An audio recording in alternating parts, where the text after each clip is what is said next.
आप सब लोगों ने जीवन में इतनी तकलीफें देखी है, इतनी तकलीफें एक दिव्यांग को सहना पड़ता है कि यदि वो तकलीफ हम लोग को हो जाए तो शायद हम लोग उसे न झेल पाए। होता भी यही है कि फिल्म में सबसे कठिन रोल उसी को मिलता है जो उसे कर सकता है। जीवन भी परीक्षा उसी की लेती है जो उसमें पास हो सकता है, वरना सबके ऊपर इतनी बोझ नहीं दिए जाते हैं। लेकिन हम आप सबको कहना चाहते हैं कि जीवन में जब बहुत ज़्यादा कठिनाइयाँ आने लगे, जब बहुत ज़्यादा संघर्षों से घिर जाइए, तो याद करिएगा पतझड़ के मौसम में भी पेड़ पौधों से सारे पत्ते गिर जाते हैं। इसका मतलब ये नहीं कि वो पेड़ सूख गया है, वो एक नया छलांग लगाएगा और फिर से हरियाली आएगी। आप सब लोग एक बार इस देश में आप कंधे से कंधा मिला के चलेंगे। कुछ आंधियां आती हैं जो रास्ते को साफ करके चली जाती हैं। रात कितनी भी बड़ी क्यों ना हो, कितनी भी अंधेरी क्यों ना हो, लेकिन मजाल नहीं जो सुबह होने से रोक सके, उसका सवेरा होगा। आपके जीवन में भी जो अंधकार है उसका सवेरा होगा। इसके लिए कभी घबराना नहीं है।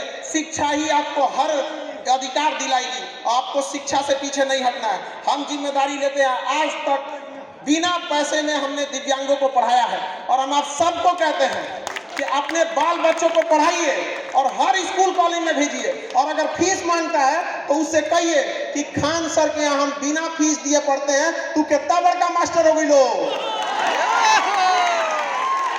जब तक जिंदा रहेंगे हमेशा आपके साथ खड़े रहेंगे। जिस दिन आपका साथ छोड़ दिए, समझ जाना कि ऊपर वाला ने हमें उठा लिया है। कभी भी हिम्मत नहीं हारिएगा। सबसे मजबूत इंसान कौन होता है? जिसका सपना टूट गया हो, जिसका दिल टूट गया हो, जिसके अपने छोड़ दिए हो, जिसका शरीर जवाब दे रहा हो, लेकिन फिर भी वो मुस्कुरा के कहे मैं ठीक हूं। आप अपने आप को कभी कमजोर होने मत दीजिएगा।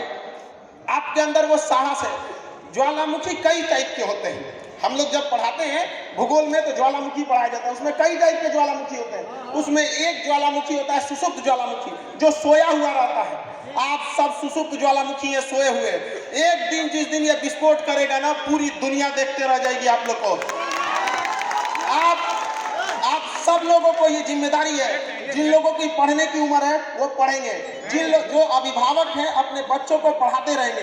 याद रखिएगा, अगर आप 1 साल में बदलाव चाहते हैं तो धान की खेती कीजिए।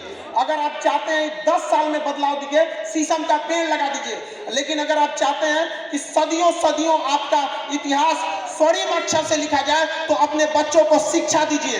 क्योंकि शिक्षा उस शेरनी का दूध है जिसने पिया वो दहाड़ा है। आपकी दहाड़ पूरी दुनिया सुनेगी और आपको सुनाना है उनको अपनी दहाड़। आप जैसे भी हैं, आप अपने आप में पूरी तरह से संपूर्ण हैं। आप कभी भी किसी से तुलना मत कीजिए, क्योंकि आप जैसे हैं वैसे ही सही हैं। क्योंकि जो कीमत ओरिजिनल की होती है वो डुप्लीकेट की कभी नहीं हो सकती है। आप ओरिजिनल हैं। कभी भी अपने आप को दूसरों से कम मत आंकिएगा। आप में अंदर वो सहने की क्षमता है जो हम लोगों में नहीं है। इसीलिए भगवान आपकी परीक्षा ले रहा है। रेस में एक जब घोड़े को उसका मालिक जो उस घोड़सवार के पीठ पर बैठा रहता है उसको बहुत मारता है, बहुत तकलीफ देता है। उस घोड़े को नहीं समझ में आता है कि हमें मार क्यों रहा है, लेकिन हकीकत में वह उस घोड़े को जिताना चाहता है। तो भगवान भी जब आपको तकलीफ देना तो समझ जाइएगा कि आपका मालिक आपको जिताना चाह रहा है।